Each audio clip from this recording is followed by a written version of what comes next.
Capítulo 3. El derecho y los convencionalismos sociales. Sumario. 13. Puntos de contacto entre las normas jurídicas y los convencionalismos. 14. Tesis de Giorgio Del Vecchio. 15. Tesis de Gustavo Radbruch. 16. Tesis de Rodolfo Stammler. 17. Tesis de Rodolfo Jering.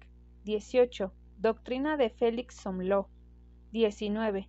Tesis de Luis Recasens Síquez. 20. Exposición de nuestro punto de vista. 13. Puntos de contacto entre las normas jurídicas y los convencionalismos. Uno de los problemas más arduos de la filosofía del derecho es el que consiste en distinguir las normas jurídicas y los convencionalismos sociales. Como ejemplos más importantes de esta clase de reglas, podríamos citar los preceptos del decoro y la cortesía, las exigencias de la etiqueta y la moda, y en general, todas las normas de origen consuetudinario y estructura unilateral.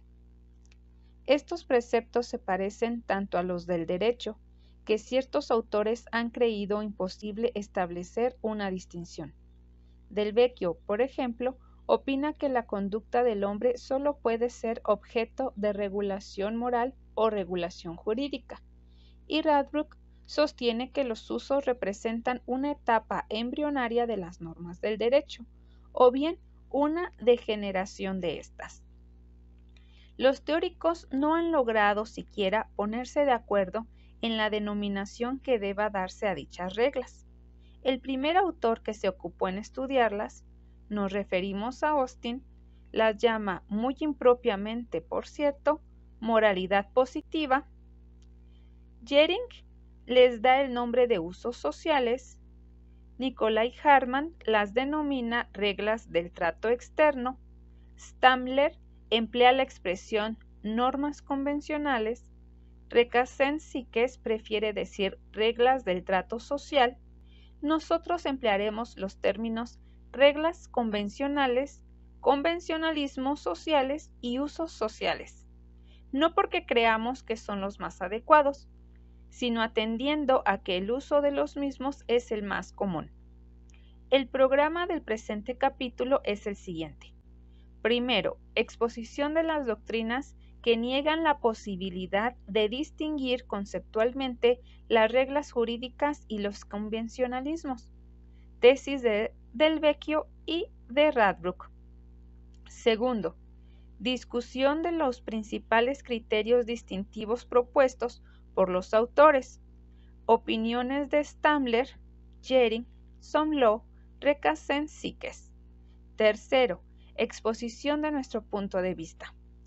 Antes de discutir estos temas, será conveniente señalar, en forma brevísima, cuáles son los atributos comunes a las reglas del trato y los preceptos del derecho. La primera de las semejanzas estriba en su carácter social. No tendría ningún sentido hablar de los deberes sociales de un hombre aislado. Robinson, en su isla, puede olvidar perfectamente las reglas de etiqueta y la moda.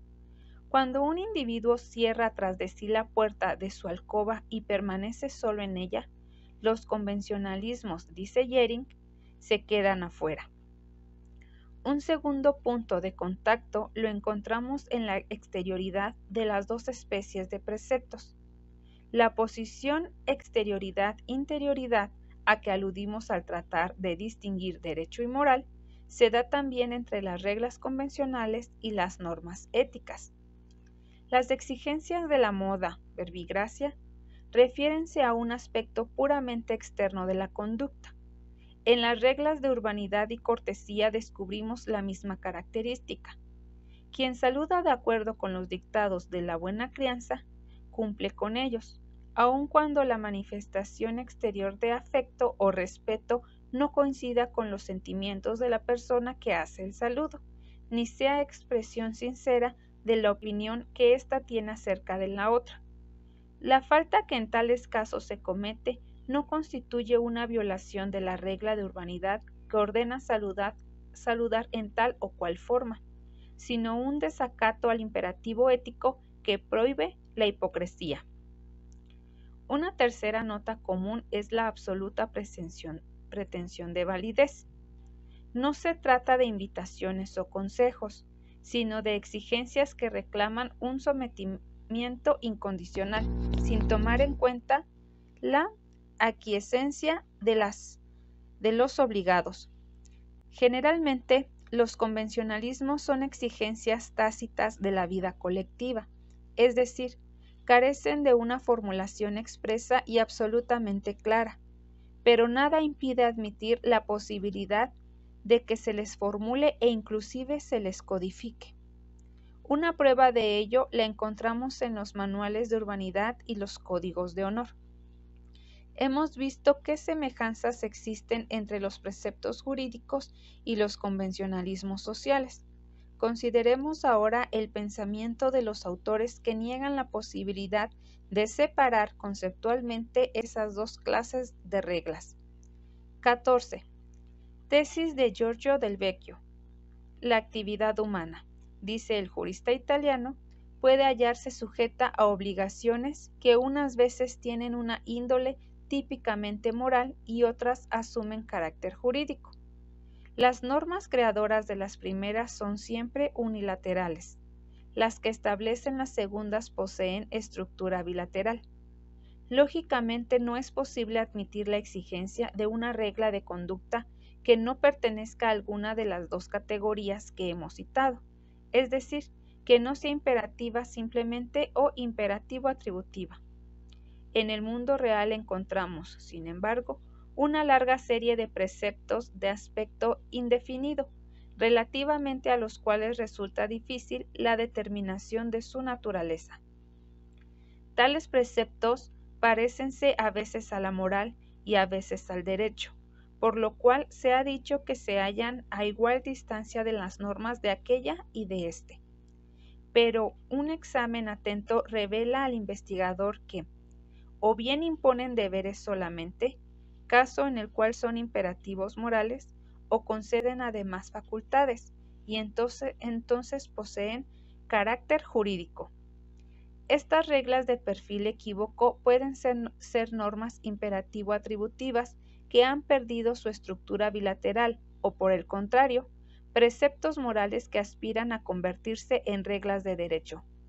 Los llamados convencionalismos no constituyen, de acuerdo con lo expuesto, una clase especial de normas, sino que pertenecen comúnmente al ámbito de la moral, en cuanto no facultan a nadie para exigir la observancia de las obligaciones que postulan.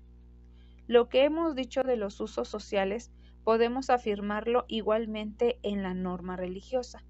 Suponen éstas una relación entre el hombre y la divinidad, e imponen aquel deberes para con Dios, para consigo mismo o para con sus semejantes.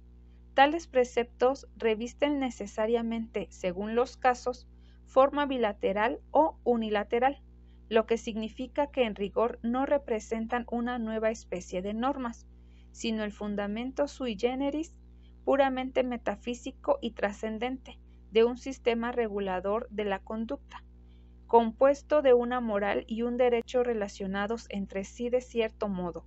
Se trata de una sanción nueva y más alta que los creyentes atribuyen a los propios deberes morales y jurídicos, sanción que se refiere al reino de ultratumba y se encuentra representada en la tierra por los sacerdotes de la Iglesia a que aquellos pertenecen.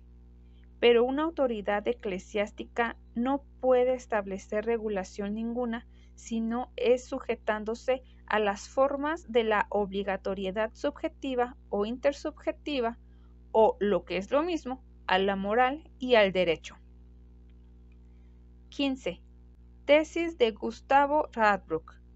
El profesor alemán Gustavo Radbruch niega también, como Del Vecchio, la posibilidad de distinguir conceptualmente las normas jurídicas y las reglas del trato social. Todos los productos de la cultura caracterízanse, según el maestro germánico, por constituir una congerie de obras orientadas hacia la consecución de lo valioso. El arte de un país o de una época, por ejemplo, es el conjunto de producciones en que late el anhelo de alcanzar la belleza. aun cuando muchas de ellas representen intentos fracasados o realizaciones imperfectas. El derecho, la moral, la religión, en una palabra, todas las formas de la cultura poseen orientación análoga y tienden siempre al logro de valores, justicia, bondad, santidad, etc. Pero si inquirimos cuáles sirven de meta a los convencionalismos, no lograremos descubrirlos, sencillamente porque no existen. Los conceptos culturales referidos a un valor pueden definirse con ayuda de la idea a que se orientan. De esta manera hemos determinado a la moral como la realidad cuyo sentido estriba en desarrollar la idea de lo bueno y al derecho como la realidad que tiene el sentido de servir a la justicia. Una idea, empero, a la que el decoro social pudiera orientarse, no se encuentra y con ello fracasa la conmensurabilidad de la moral y el derecho, por un lado, con el decoro social, por otro. El decoro social no puede coordinarse a los otros conceptos culturales, carece de sitio en el sistema de los conceptos de la cultura.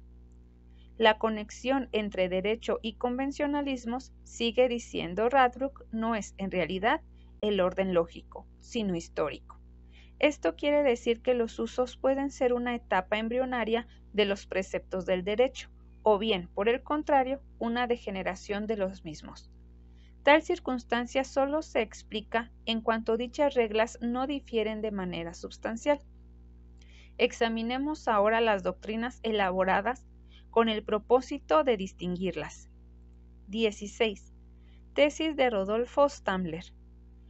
Las normas del derecho y los convencionalismos sociales deben ser distinguidos, según el profesor Rodolfo Stammler, atendiendo a su diverso grado de pretensión de validez.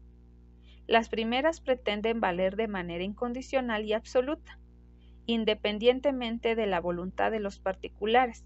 Los segundos son invitaciones de la colectividad dirige al individuo, incitándolo a que se comporte en determinada forma. La voluntad jurídica, por su carácter autárquico, prevalece sobre las reglas convencionales con su eficiencia de simples invitaciones. Estas se circunscriben al puesto que el derecho le cede y señala. La forma del derecho abarca, pues, la totalidad de la vida social, aunque poniendo a contribución los usos y costumbres posibles o existentes para regular la comunidad como la ley suprema lo exige. La tesis de Stammler nos parece inaceptable. Los preceptos de la etiqueta, las reglas del decoro y, en general, todos los convencionalismos son exigencias de tipo normativo. Quien formula una invitación deja al arbitrio del invitado la aceptación o no aceptación de la misma. Quien como legislador estatuye deberes jurídicos, reclama, en cambio, obediencia incondicional, sin tomar en cuenta el asentimiento de los obligados ni conceder a éstos el derecho de poner en tela de juicio la justificación de los respectivos mandatos. Si los usos sociales son invitaciones, no es posible atribuirles carácter obligatorio, y si tienen tal carácter, ilógico resulta desconocer su absoluta pretensión de validez.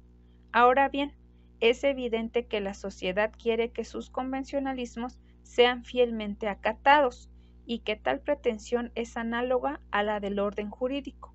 Trátase, en ambos casos, las legislaciones heterónomas, que exigen un sometimiento incondicional. 17. Tesis de Rodolfo Jering. Si en otra época, antes de que profundizara mis estudios sobre las reglas convencionales, escribe Jering, se me hubiera preguntado en dónde radica la diferencia entre aquellas y el derecho, habría respondido, únicamente en la diversidad de su fuerza obligatoria. El derecho apoya la suya en el poder coactivo, puramente mecánico, del Estado, los usos en la coacción psicológica de la sociedad. Desde el punto de vista del contenido no ofrecen ninguna diferencia. La misma materia puede asumir forma jurídica o forma convencional. A mis investigaciones posteriores sobre el propio tema debo la convicción de que al contraste externo corresponde otro interno, es decir, que hay materias que, de acuerdo con su fin, pertenecen al derecho y otras que, por igual razón, corresponden a los convencionalismos, lo que no excluye la posibilidad de que históricamente adopte aquel la forma de estos o los segundos la del primero. A nuestro modo de ver, la tesis anterior es falsa, aun cuando es cierto que, por regla general, determinadas materias han sido objeto de una reglamentación jurídica y otras de regulación convencional. También es verdad que el apuntado criterio de distinción no es absoluto, y sus excepciones tan frecuentes que acaban por destruir la regla. Es curioso observar cómo el propio Jhering, al terminar el párrafo que arriba transcribimos, reconoce que, a través de la historia, el derecho puede aparecer bajo la forma de los convencionalismos y viceversa.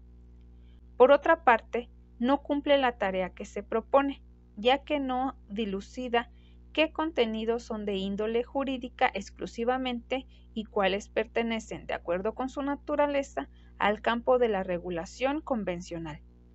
Un análisis histórico comparativo del derecho y las costumbres revelaría la imposibilidad de distinguir, desde el punto de vista material, las normas jurídicas y los usos sociales. En los siglos XV y XVI, por ejemplo, promulgáronse varias ordenanzas prohibiendo las colas y vestidos de terciopelo. Ordenanzas de colonia sobre el lujo, del año de 1542. Los adornos de plumas, las calzas españolas, los miriñaques y las bombachas. Y en 1528, Jorge de Sajonia permitió a las damas y señoritas de la nobleza que llevaran colas en sus vestidos, siempre y cuando éstas no tuvieran más de 2 varas de largo. Pero no hace falta volver los ojos al pasado en busca de ejemplos. También en el derecho actual son abundantes. Recuerde el lector las ordenanzas militares acerca del saludo y el uniforme, o las reglas del ceremonial diplomático. 18. Doctrina de Felix Somló. Los preceptos jurídicos y los convencionalismos sociales deben ser distinguidos. Según el jurista húngaro Felix Somló, atendiendo a su diverso origen, aquellos son obra del Estado, estos creación de la sociedad. El criterio que acabamos de enunciar tampoco es aceptable, porque, en primer término, es falso que las normas del derecho deriven siempre de la actividad legislativa estatal.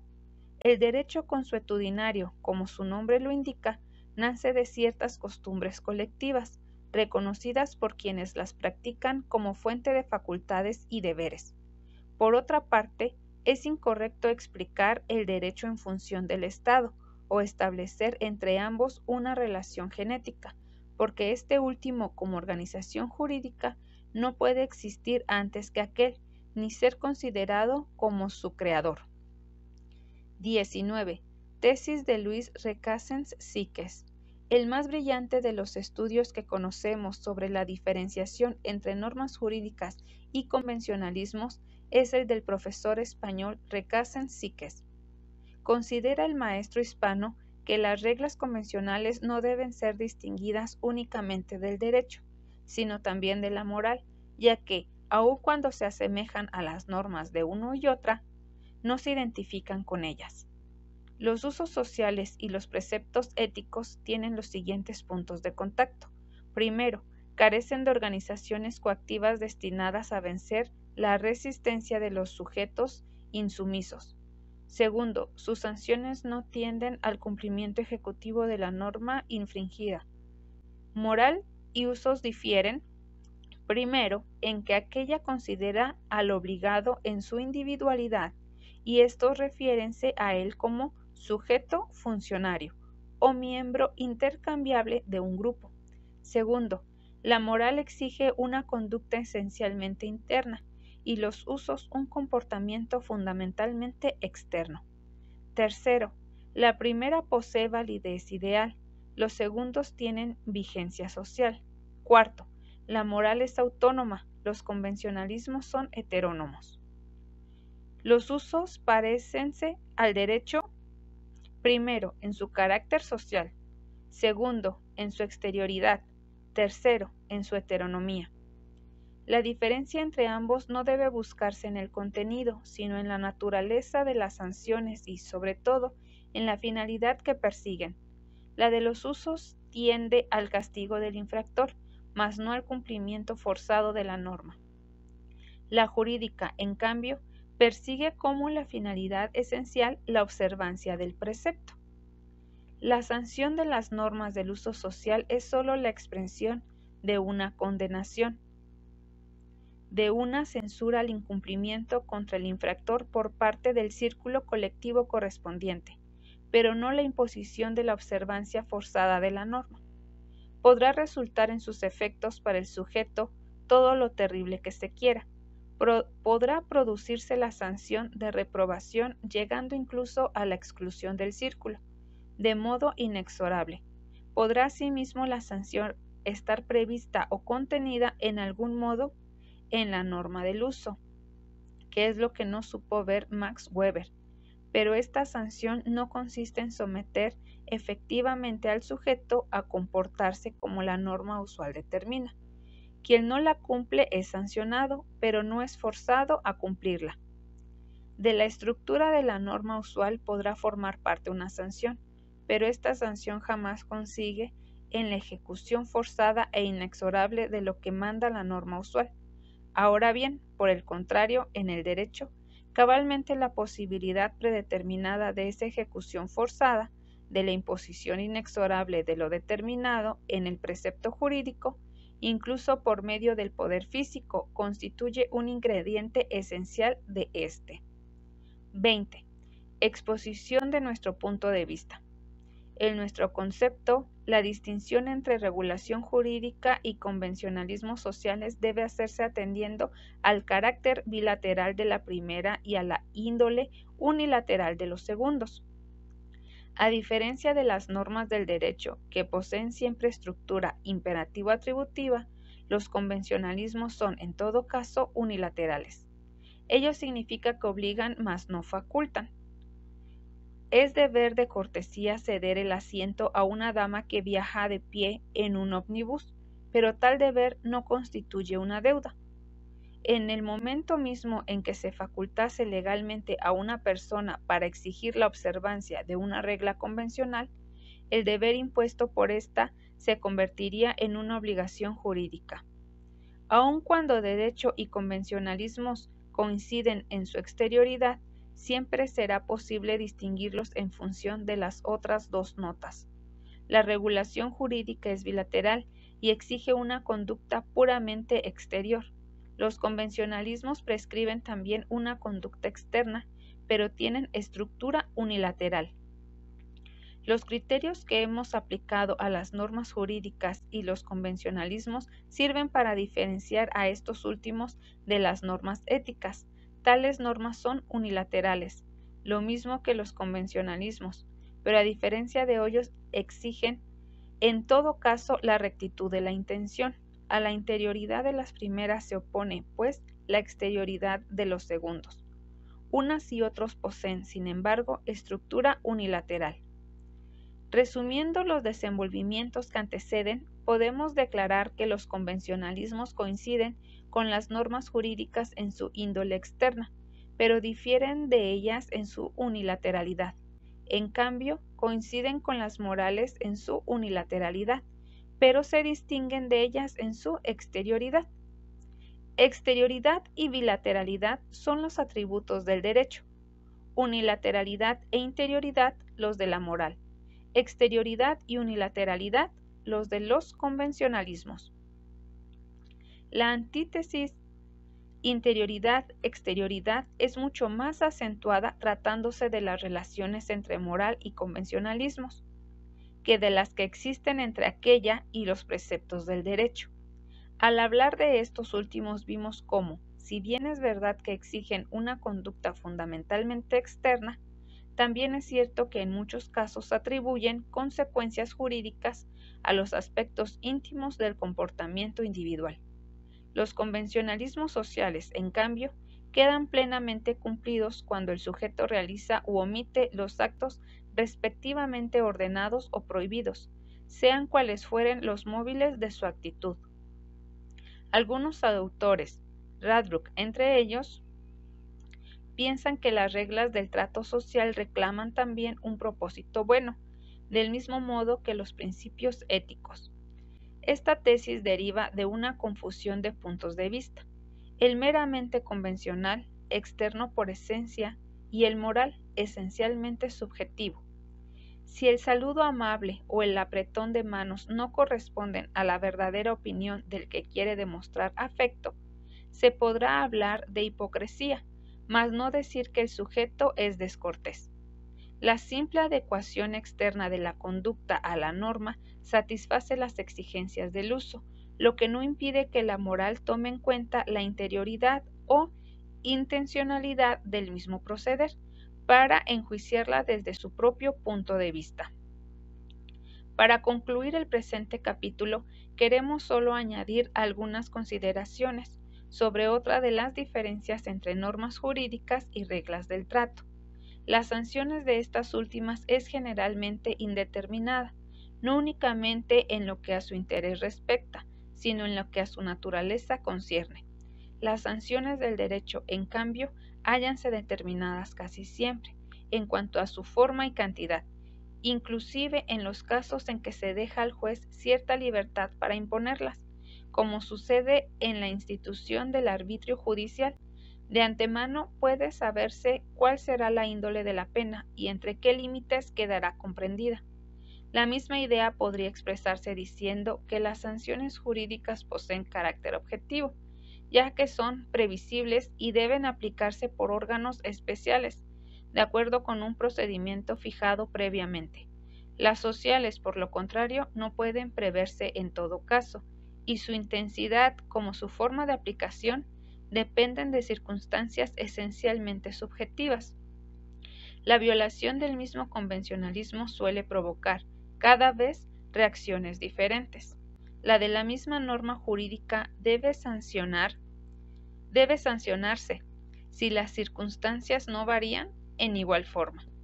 No podemos negar, sin embargo, cierto grado de objetividad a los usos, ya que los límites de sus sanciones háyanse establecidos, de modo indirecto, por el derecho. Cuando éstas rebasan la línea de lo jurídicamente permitido, la autoridad interviene, a fin de evitar la comisión de un hecho antisocial o castigar la violación ya consumada. Tal cosa ocurre, verbigracia, en relación con el duelo.